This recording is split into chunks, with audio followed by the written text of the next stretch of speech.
فیصلہ کر. السلام علیکم. شرائع دستور سے میں ہوں عبدالقیوم صدیقی اور آپ ہیں EQS کے ساتھ.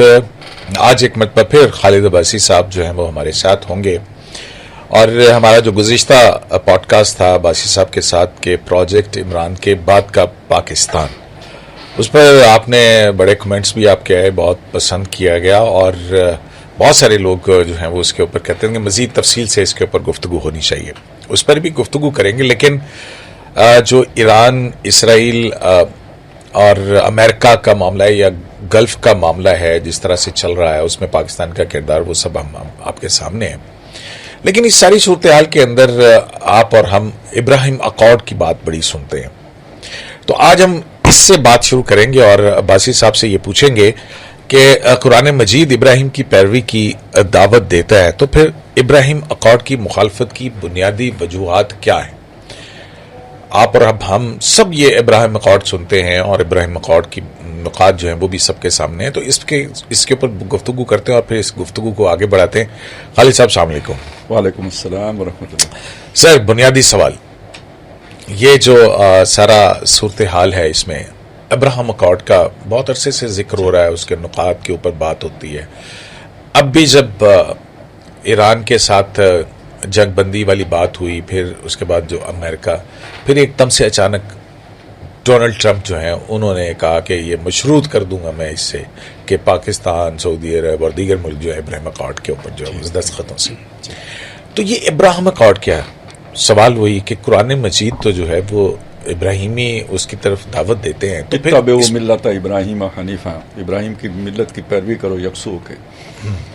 تو جی بسم اللہ الرحمن الرحیم.